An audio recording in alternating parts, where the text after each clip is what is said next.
Party സമ്മേളനങ്ങൾ നമ്മുടെ നാടിൻ്റെ ആകെ ഉത്സവമായാണ് പാർട്ടി സഖാക്കളും പാർട്ടിയുടെ അഭ്യുദയകാംക്ഷികളുമെല്ലാം ഏറ്റെടുക്കുന്നത്. ഇവിടെ കോട്ടക്കലും ഒരു ജനകീയ ഉത്സവത്തിൻ്റെ പരിവേഷമാണ് ഈ പാർട്ടി ഏരിയ സമ്മേളനത്തിൻ്റെ സമാപനം കുറിച്ചുകൊണ്ടുള്ള പൊതുസമ്മേളനത്തിന് കൈവന്നിട്ടുള്ളത്. ഇവിടുത്തെ സാധാരണക്കാരുടെയും പാവപ്പെട്ടവരുടെയും ഇടത്തരക്കാരുടെയും എല്ലാം പ്രതീക്ഷയായ പാർട്ടി സമ്മേളനങ്ങളെ ഏറെ പ്രതീക്ഷയോടെ പ്രത്യാശാ നിർഭരമായാണ് നമ്മുടെ നാട് പരിശോധിച്ചുകൊണ്ടിരിക്കുന്നത്. നമുക്കറിയാം, 3 പതിറ്റാണ്ടുകൾക്ക് മുൻപാണ് സോവിയറ്റ് യൂണിയൻ ശിഥിലമായത്. കിഴക്കൻ യൂറോപ്യൻ രാജ്യങ്ങളിലും സോഷ്യലിസത്തിന് തിരിച്ചടിയേറ്റു. ആ ഘട്ടത്തിൽ ലോകമെമ്പാടും മുതലാളിത്ത ശക്തികൾ ഇനി കമ്മ്യൂണിസ്റ്റ് ആശയങ്ങൾക്ക് ഭാവിയില്ല എന്ന പ്രചാരവേലയ്ക്കാണ് നേതൃത്വം കൊടുത്തത്. ഇനി ഒരിക്കലും തിരിച്ചു വരാനാകാത്ത വിധം സോഷ്യലിസം കുഴിച്ചു മൂടപ്പെട്ടു എന്ന പ്രചണ്ഡമായ പ്രചരണത്തിൻ്റെ കൊടുങ്കാറ്റ് വീശിയ ആ കാലം ഈ സമ്മേളനത്തിൽ പങ്കെടുക്കുന്നവരുടെയും മനസ്സിലുണ്ടാവും. മലപ്പുറം ജില്ലയിലെ ഗ്രാമഗ്രാമാന്തരങ്ങളിൽ പോലും വന്ന് മുസ്ലിം ലീഗിൻ്റെ നേതൃത്വത്തിൽ ശവപ്പെട്ടി ഘോഷയാത്രകൾ നടന്നത് മറക്കാറായിട്ടില്ല. തലയിലേറ്റിയ ചുവന്ന ശവപ്പെട്ടിയിൽ വലിയ അക്ഷരത്തിൽ എന്നവർ എഴുതി വെച്ചു: ജനനം 1917, മരണം 1991. കമ്മ്യൂണിസത്തിൻ്റെ വിയോഗത്തിൽ ഞങ്ങൾ അനുശോചനം രേഖപ്പെടുത്തുന്നു എന്ന് എഴുതി വച്ചവരാണ്. ലോകമെമ്പാടും മുതലാളിത്തത്തിൻ്റെ വൈതാളികന്മാരായ പണ്ഡിത വൃന്ദം സോഷ്യലിസത്തിന് ചരമഗീതം പാടി. മലയാള മനോരമ ദിനപത്രം അക്കാലത്താണ് CPIM പിരിച്ചുവിടണം എന്ന് നമ്മളെ ഉപദേശിച്ചത്. അങ്ങനെ സോഷ്യലിസ്റ്റ് കാലഘട്ടം അസ്തമിച്ചു എന്ന പ്രചരണം ലോകത്തെയാകെ കീഴടക്കിയ ശേഷവും വിവിധ ലോകരാജ്യങ്ങളിൽ നിന്നും പുറത്തു വരുന്ന വാർത്തകൾ അടിച്ചമർത്തപ്പെടുന്നവരുടെയും ചൂഷണത്തിനിരയാകുന്നവരുടെയും സമരങ്ങൾ കൂടുതൽ ശക്തിപ്പെടുന്നു. അവർ ഒരു ബദൽ പരിപ്രേക്ഷ്യമെന്ന് സോഷ്യലിസത്തെ തന്നെ ഉയർത്തിപ്പിടിക്കുന്നു. കമ്മ്യൂണിസ്റ്റ് പാർട്ടികൾ നേതൃത്വം കൊടുക്കുകയോ പങ്കാളിത്തം വഹിക്കുകയോ ചെയ്യുന്ന ഇടതുപക്ഷ രാഷ്ട്രീയ സഖ്യങ്ങൾ ലോകത്തിലെ പല രാജ്യങ്ങളിലും തിരഞ്ഞെടുപ്പിൽ തന്നെ വിജയിച്ച് അധികാരത്തിൽ വരുന്നു. ഏതാനും ആഴ്ചകൾക്ക് മുൻപാണ് അമേരിക്കൻ ഐക്യനാടുകളോട് ചേർന്ന് കിടക്കുന്ന രാജ്യം മെക്സിക്കോയിലെ തിരഞ്ഞെടുപ്പ് ഫലം പുറത്തു വന്നത്. മെക്സിക്കോയുടെ പതിറ്റാണ്ടുകൾ നീണ്ട ചരിത്രത്തിൽ ആദ്യമായി ഇടതുപക്ഷ രാഷ്ട്രീയ സഖ്യം തിരഞ്ഞെടുപ്പിൽ വിജയിച്ച് അധികാരത്തിലേക്ക് വന്നിരിക്കുന്നു. ഇടതുപക്ഷ സഖ്യത്തിൻ്റെ നേതാവായ ക്ലോഡിയ ഷെയ്ൻബാം അവരൊരു വനിതയാണ്. മെക്സിക്കോയുടെ ചരിത്രത്തിൽ ആദ്യമായി ഒരു ഇടതുപക്ഷക്കാരി, ഒരു വനിത ഭരണസാന്നിധ്യത്തിലേക്ക് തിരഞ്ഞെടുക്കപ്പെട്ട വാർത്തയാണ് അമേരിക്കൻ വൻകരയിൽ നിന്ന് ലോകമെമ്പാടുമുള്ള മനുഷ്യർ ഏതാനും ആഴ്ചകൾക്ക് മുൻപ് ശ്രവിച്ചത്. മെക്സിക്കോയുടേത് ഒറ്റപ്പെട്ടൊരു അനുഭവമല്ല. പല രാജ്യങ്ങളിൽ, പല ഭൂഖണ്ഡങ്ങളിൽ മുതലാളിത്തത്തിൻ്റെ കണ്ണില്ലാത്ത ചൂഷണത്തിനെതിരെ സംഘടിക്കുന്ന മനുഷ്യർ പ്രതീക്ഷയോടെ ഉറ്റുനോക്കുന്നത് ഇടതുപക്ഷ രാഷ്ട്രീയത്തെയാണ്, മാർക്സിസത്തെയാണ്. വിശാലാർത്ഥ അടിസ്ഥാനത്തിൽ സംഘടിപ്പിക്കപ്പെട്ട ഇടതുപക്ഷ സഖ്യങ്ങൾ സമരങ്ങൾക്ക് നേതൃത്വം കൊടുക്കുകയും മഹാഭൂരിപക്ഷം വരുന്ന ജനതയുടെ പിന്തുണയാർജിച്ച് തെരഞ്ഞെടുപ്പുകളിൽ വിജയിക്കുകയും ചെയ്യുന്നു. നിക്കരാഗ്വയിൽ, ബൊളീവിയയിൽ, വെനിസ്വലയിൽ, പെറുവിൽ, ചിലിയിൽ, അങ്ങനെ എത്രയെത്ര രാജ്യങ്ങളുടെ ഇടതുപക്ഷ മുന്നേറ്റത്തിൻ്റെ സമീപഭൂതകാല അനുഭവങ്ങൾ നമ്മുടെ മുന്നിലുണ്ട്. ഏറ്റവും ഒടുവിൽ ഞാനിവിടെ പറഞ്ഞ രാജ്യങ്ങളെല്ലാം നമ്മുടെ രാജ്യത്തു നിന്ന് ഏറെ ദൂരത്തുള്ളതാണ്, ഭൂമുഖത്തിൻ്റെ മറുപാതിയിലാണ്. എന്നാൽ ഈ കേരളത്തിൻ്റെ തൊട്ടടുത്ത് ഇന്ത്യൻ മഹാസമുദ്രത്തിലെ ദ്വീപരാഷ്ട്രം ശ്രീലങ്ക പുതിയൊരു ചരിത്രം സൃഷ്ടിച്ച വാർത്ത ഏതാനും ദിവസങ്ങൾക്ക് മുൻപ് നാം മാധ്യമങ്ങളിലൂടെ തിരിച്ചറിഞ്ഞു. ശ്രീലങ്കയിൽ ചരിത്രത്തിൽ ആദ്യമായി കമ്മ്യൂണിസ്റ്റ് പാർട്ടി നേതൃത്വം കൊടുക്കുന്ന മുന്നണി തിരഞ്ഞെടുപ്പിൽ വിജയിച്ച് അധികാരത്തിലേക്ക് വന്നിരിക്കുന്നു. ശ്രീലങ്കയിലെ കമ്മ്യൂണിസ്റ്റ് പാർട്ടിയായ ജനതാ വിമുക്തി പെരുമുനയുടെ നേതാവ് അനുരകുമാര ദിസനായക AKD എന്നറിയപ്പെടുന്ന നേതാവ് ശ്രീലങ്കയുടെ പ്രധാനമന്ത്രിയായി തിരഞ്ഞെടുക്കപ്പെട്ടു. സ്വാഗത പ്രസംഗത്തിൽ സ്വാഗതം പറഞ്ഞു കഴിഞ്ഞതാണ്. എന്നാലും നമ്മുടെ പ്രിയങ്കരനായ ഹംസാക്ക ഇവിടെ എത്തിച്ചേർന്നിട്ടുണ്ട്. നിങ്ങൾക്കെല്ലാം വേണ്ടി ഹംസാക്കയെയും ഞാൻ ഹാർദവമായി സ്വാഗതം ചെയ്യുന്നു. അപ്പോൾ ശ്രീലങ്കയിൽ ഇപ്പോൾ ഒരു കമ്മ്യൂണിസ്റ്റുകാരൻ പ്രധാനമന്ത്രിയായിരിക്കുകയാണ്. കഴിഞ്ഞ ദിവസം ശ്രീലങ്കൻ പാർലമെന്റിലേക്ക് തിരഞ്ഞെടുപ്പ് നടന്നു. ആദ്യം പ്രധാനമന്ത്രി സ്ഥാനത്തേക്കാണ് തിരഞ്ഞെടുപ്പ് നടന്നത്, പിന്നീട് പാർലമെന്റിലേക്ക് നടന്നു. 225 അംഗ പാർലമെന്റിൽ 159 സീറ്റുകൾ കമ്മ്യൂണിസ്റ്റ് സഖ്യം നേടി. മുൻപ് ആ തിരഞ്ഞെടുപ്പിന്റെ തൊട്ടു മുൻപ് ശ്രീലങ്കൻ പാർലമെന്റിൽ കമ്മ്യൂണിസ്റ്റ് പാർട്ടിക്ക് ഉണ്ടായിരുന്നത് 3 സീറ്റാണ്. 3 സീറ്റ്. ഇന്ത്യൻ പാർലമെന്റിൽ ലോകസഭയിൽ CPIM-ന് 4 സീറ്റല്ലേ ഉള്ളൂ എന്ന് പരിഹസിക്കുന്നവരുണ്ട്. അത്തരം പരിഹാസക്കാർ നിശബ്ദരായി പോകുന്നു ശ്രീലങ്കയിലെ വാർത്തകളുടെ മുന്നിൽ. ശ്രീലങ്കൻ പാർലമെന്റിൽ കേവലം 3 സീറ്റ് മാത്രമുണ്ടായിരുന്ന കമ്മ്യൂണിസ്റ്റ് പാർട്ടിയാണ് ഇന്ന് ശ്രീലങ്ക ഭരിക്കുന്ന പാർട്ടി. പ്രസിഡന്റും പ്രധാനമന്ത്രിയും ഉൾപ്പെടെ ആ ഇടതുപക്ഷ രാഷ്ട്രീയ സഖ്യം ശ്രീലങ്കയുടെ വെല്ലുവിളികളെ നേരിട്ട് ഭരണസാരഥ്യത്തിലെത്തിയിരിക്കുകയാണ്. അപ്പോൾ മെക്സിക്കോ മുതൽ ശ്രീലങ്ക വരെ, അമേരിക്ക മുതൽ ഏഷ്യ വരെ, ലോകമെമ്പാടും ഇന്നും അടിച്ചമർത്തപ്പെടുന്ന ജനങ്ങൾ, മുതലാളിത്ത ചൂഷണത്തിന്റെ ഇരകളായി മാറിയ ജനങ്ങൾ, ജീവിത പ്രയാസങ്ങളെ നേരിടേണ്ടി വരുന്നവർ ഒരു ബദൽ രാഷ്ട്രീയമായി ഹൃദയത്തിൽ പ്രതിഷ്ഠിച്ചിട്ടുള്ളത് സോഷ്യലിസ്റ്റ് പ്രത്യയശാസ്ത്രത്തെയാണ്, ഇടതുപക്ഷ രാഷ്ട്രീയത്തെയാണ്. സമാധാനപരവും നീതിപൂർണവും ചൂഷണരഹിതവുമായ ഒരു സാമൂഹ്യ വ്യവസ്ഥയ്ക്ക് മാത്രമേ എല്ലാവരോടും നീതി ചെയ്യാനാകൂ എന്ന് സാവധാനത്തിലാണെങ്കിലും ലോകം തിരിച്ചറിയുന്നുണ്ട്. സോവിയറ്റ് വിപ്ലവത്തെ പോലെ അതേ രീതിശാസ്ത്രങ്ങളോടെ ഇനിയൊരു വിപ്ലവം ലോകത്തിലുണ്ടാകുമോ എന്ന ചോദ്യം അപ്രസക്തമാണ്. പുതിയ കാലം പുതിയ അതിജീവനത്തിന്റെ മാർഗങ്ങളെയാണ് ആവിഷ്കരിക്കുക. പുതിയ കാലം പുതിയ പോർമുഖങ്ങൾ തുറക്കും. ഒരുപക്ഷെ വിശാലാടിസ്ഥാനത്തിൽ പുനഃസംഘടിപ്പിക്കപ്പെട്ട ഇടതുപക്ഷ രാഷ്ട്രീയ സഖ്യങ്ങളാവാം, ചിലത് തെരഞ്ഞെടുപ്പുകളിലൂടെയാവാം. അങ്ങനെയൊക്കെ ഭാവി രാഷ്ട്രീയത്തിന്റെ ഭാഗധേയം നിർണയിക്കപ്പെടും. എന്തു തന്നെയായാലും മുതലാളിത്തത്തിന് അടിസ്ഥാന ജീവിത പ്രശ്നങ്ങൾ പരിഹരിക്കാനാവില്ലെന്നും മുതലാളിത്തം വിചാരണ ചെയ്യപ്പെടേണ്ടതും അധികാര കേന്ദ്രങ്ങളിൽ നിന്നും അകറ്റി നിർത്തപ്പെടേണ്ടതും എല്ലാ മനുഷ്യരും ചൂഷണരഹിതമായൊരു ലോകത്ത് ജീവിക്കാൻ അവകാശമുള്ളവരാണെന്നും സാവധാനത്തിലാണെങ്കിലും ലോകം തിരിച്ചറിയുന്നുണ്ട് എന്നത് നല്ല സൂചനയാണ്. 18ാം ലോകസഭാ തിരഞ്ഞെടുപ്പ് കഴിഞ്ഞപ്പോഴും ഇന്ത്യയിൽ BJP നേതൃത്വത്തിലുള്ള മുന്നണി തന്നെയാണ് അധികാരത്തിൽ വന്നത്. പക്ഷേ ആ വിജയം BJP-ക്കാർക്ക് പോലും ആവേശം പകർന്ന വിജയമല്ല. വിജയങ്ങൾ പലതരത്തിലുണ്ട്. തെല്ലും ആവേശം പകരാത്ത പരാജയ സമാനമായ വിജയങ്ങളുണ്ട്. 18ാം ലോകസഭാ തിരഞ്ഞെടുപ്പാനന്തരം ഇന്ത്യയിൽ BJP നേടിയ വിജയം അത്തരത്തിലുള്ളൊരു നിറം കെട്ട വിജയമാണെന്ന് BJP-യുടെ തന്നെ നേതൃത്വം പറയാതെ പറയുന്നുമുണ്ട്. തിരഞ്ഞെടുപ്പിന്റെ തൊട്ടു മുൻപ് ഇന്ത്യയുടെ പ്രധാനമന്ത്രിയുടെ അവകാശവാദം എന്തായിരുന്നു? ഇന്ത്യൻ പ്രധാനമന്ത്രി പറഞ്ഞത്, സംഘപരിവാർ നേതൃത്വം ഒന്നാകെ പറഞ്ഞത് 400 കടക്കും എന്നാണ്. 400-ലധികം സീറ്റുകൾ നേടും തനിച്ച്. BJP തനിച്ച് ഇന്ത്യ ഭരിക്കും, അതായിരുന്നു അവകാശവാദം. ഇന്ത്യൻ രാഷ്ട്രീയത്തിൽ BJP തങ്ങളുടെ രാഷ്ട്രീയ പോരാട്ടങ്ങൾ ആരംഭിക്കുന്നത് രാമജന്മഭൂമി എന്ന മുദ്രാവാക്യം മുൻപോട്ട് വെച്ചുകൊണ്ടാണ്. ഇന്ത്യയിലെ മഹാഭൂരിപക്ഷം വരുന്ന വിശ്വാസികളെ ചൂഷണം ചെയ്ത് ആ വിശ്വാസികളുടെ ഉള്ളിലേക്ക് ഇതര മതവിദ്വേഷവും വർഗീയതയും കുത്തിവെച്ച് വർഗീയ ധ്രുവീകരണത്തിലൂടെ രാജ്യത്ത് സ്വാധീനമുറപ്പിക്കാനാണ് BJP ശ്രമിച്ചത്. അതിന് അവർ സ്വീകരിച്ച മുദ്രാവാക്യമായിരുന്നു രാമജന്മഭൂമി. രാമക്ഷേത്രം അതായിരുന്നു 80-കൾ മുതൽ BJP ഇന്ത്യയിലെ ജനസാമാന്യത്തിന്റെ മുൻപാകെ വെച്ച മുദ്രാവാക്യം. ഏതെങ്കിലും ജനങ്ങളെ ബാധിക്കുന്ന ജീവത്തായ പ്രശ്നങ്ങൾ ഉയർത്തിക്കൊണ്ടല്ല ഇന്ത്യയിൽ രാഷ്ട്രീയ സ്വാധീനമുറപ്പിക്കാൻ BJP ശ്രമിച്ചത്, മറിച്ച് വിശ്വാസികളെ ചൂഷണം ചെയ്യാനാണ് ശ്രമിച്ചത്. ഈ കഴിഞ്ഞ തെരഞ്ഞെടുപ്പിന്റെ തൊട്ടു മുൻപ് തട്ടിക്കൂട്ടിയ രാമക്ഷേത്ര ഉദ്ഘാടനം നടത്തി. രാമജന്മഭൂമി എന്ന മുദ്രാവാക്യത്തിന്റെ ഏറ്റവും ഉയർന്ന വിളവെടുപ്പാണ് ലക്ഷ്യം വഹിച്ചത്. രാമക്ഷേത്രം ഉദ്ഘാടനം ചെയ്ത് ഇന്ത്യയിലെ മാധ്യമങ്ങളെയാകെ വിലക്കെടുത്ത് ഓരോ നിയോജക മണ്ഡലത്തിലും അദൃശ്യനായ രാമനാണ് സ്ഥാനാർത്ഥി എന്ന പ്രതീതി സൃഷ്ടിച്ച് ജനങ്ങളുടെ വിശ്വാസത്തെ ഒരിക്കൽ കൂടി ചൂഷണം ചെയ്യാനാണ് കരുക്കൾ നീക്കിയത്. അതിൻ്റെ പിൻബലത്തിലാണ് 400 പിടിക്കും എന്ന് പറഞ്ഞത്, ഒറ്റയ്ക്ക് ഭരിക്കും എന്ന് പറഞ്ഞത്. തെരഞ്ഞെടുപ്പിന്റെ റിസൾട്ട് വന്നപ്പോഴോ 400-ലധികം സീറ്റുകൾ നേടും എന്നവകാശപ്പെട്ടവർക്ക് 300 തികഞ്ഞില്ല. ഒറ്റയ്ക്ക് ഭരിക്കും എന്ന ആത്മവിശ്വാസം പുലർത്തിയവർ നിരാശരായി.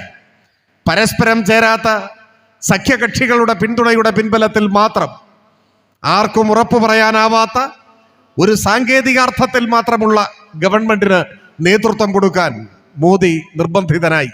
ഒപ്പം BJPയുടെ രാഷ്ട്രീയ മുദ്രാവാക്യത്തെ സമ്മാനിച്ച ആ മണ്ണിൽ, അയോധ്യ എന്ന് വിളിക്കപ്പെടുന്ന ഫൈസാബാദിൽ താമരയടയാളത്തിൽ മത്സരിച്ച BJPയെ രാമക്ഷേത്രം പണിത മണ്ണിൽ ജനങ്ങൾ പരാജയപ്പെടുത്തി.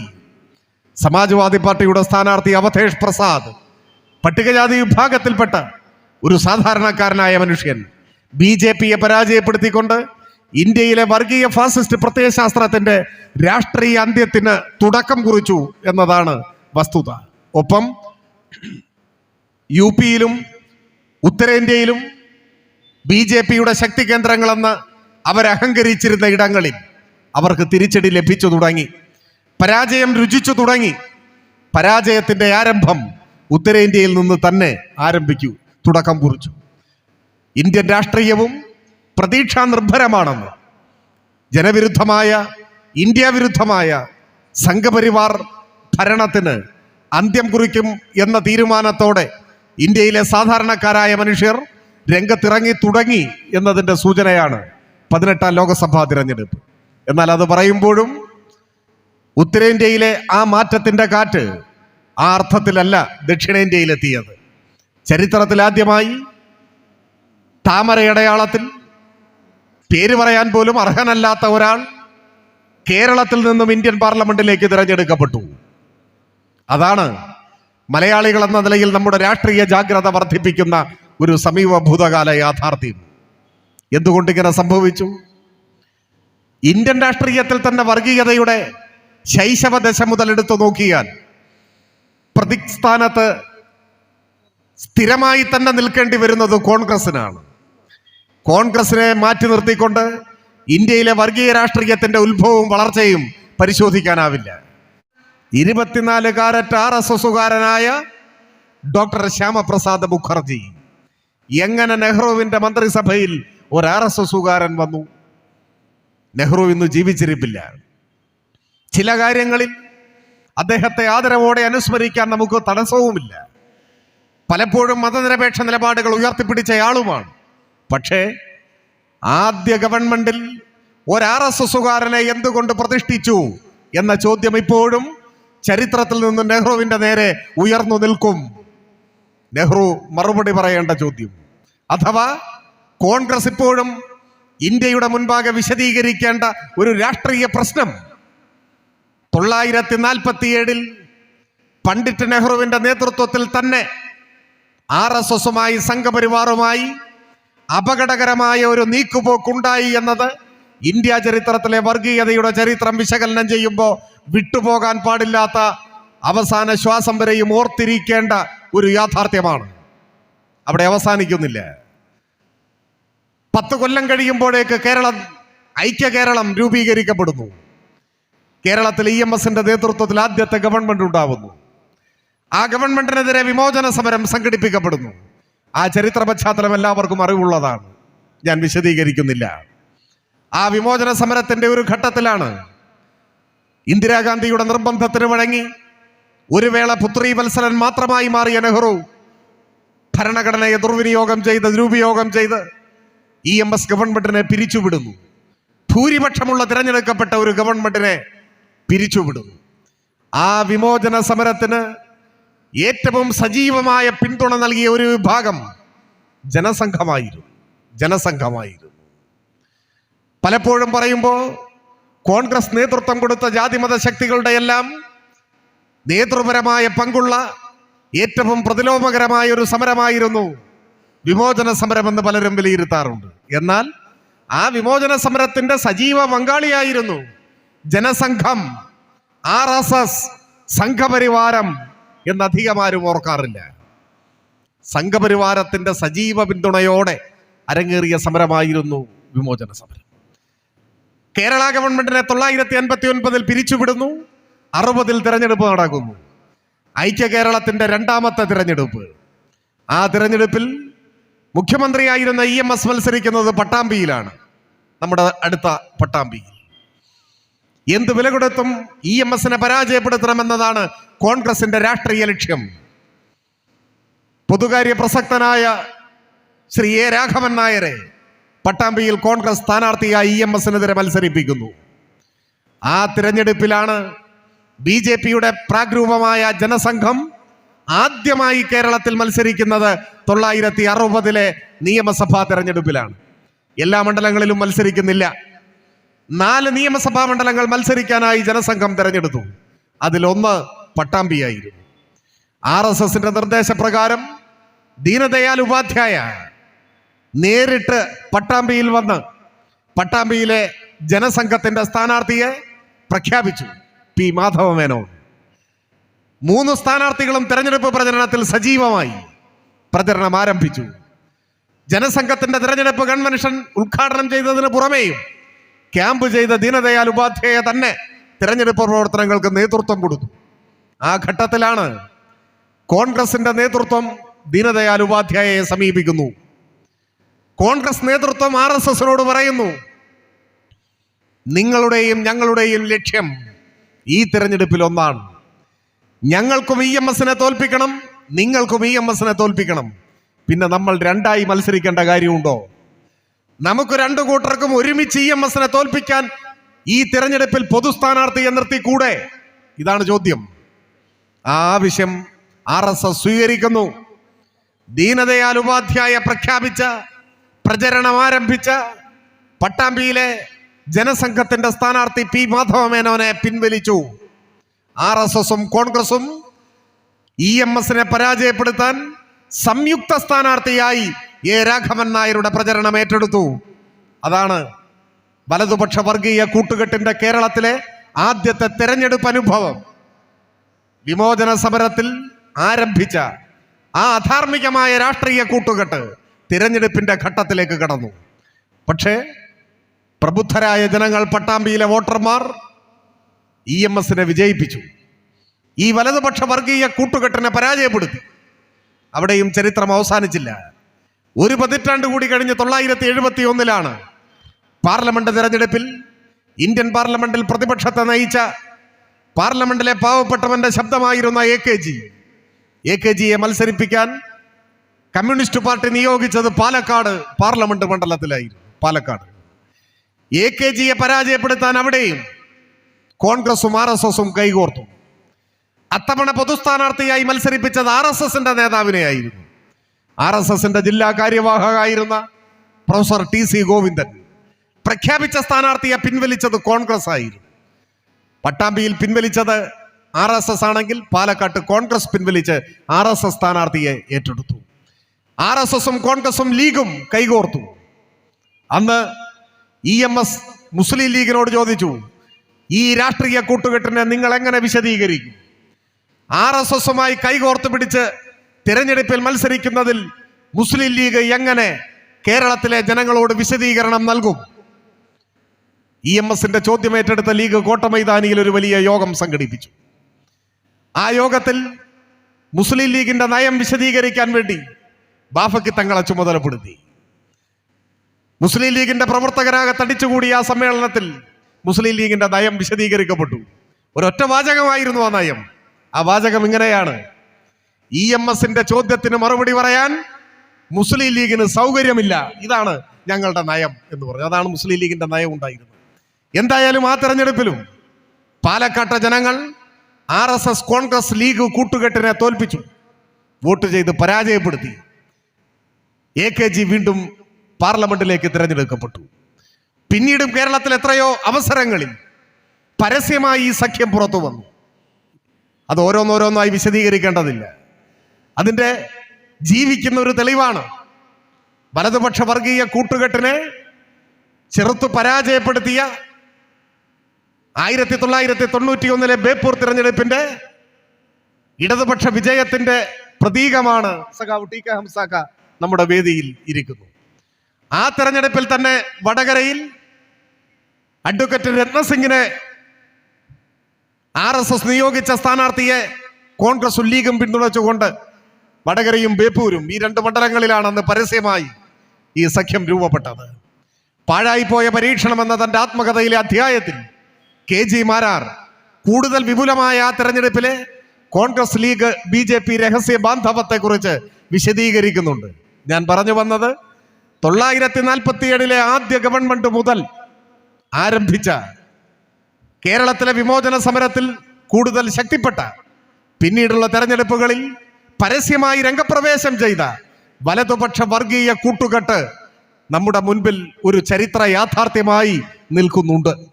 അതിൻ്റെ ഏറ്റവും ഒടുവിലത്തെ പരിഹാസ്യമായ പ്രയോഗമാണ് തൃശ്ശൂരിലുണ്ടായത്. ഞാനതിനെക്കുറിച്ച് കൂടുതൽ ഇവിടെ വിശദീകരിക്കുന്നില്ല. 1,00,000 വോട്ട് കൊടുക്കാനാണ് കച്ചവടം. 1,00,000 വോട്ട്. കോൺഗ്രസിന്റെ സജീവാംഗങ്ങളുടെ 1,00,000 വോട്ട് BJPക്ക് നൽകാം എന്നതാണ് കരാർ.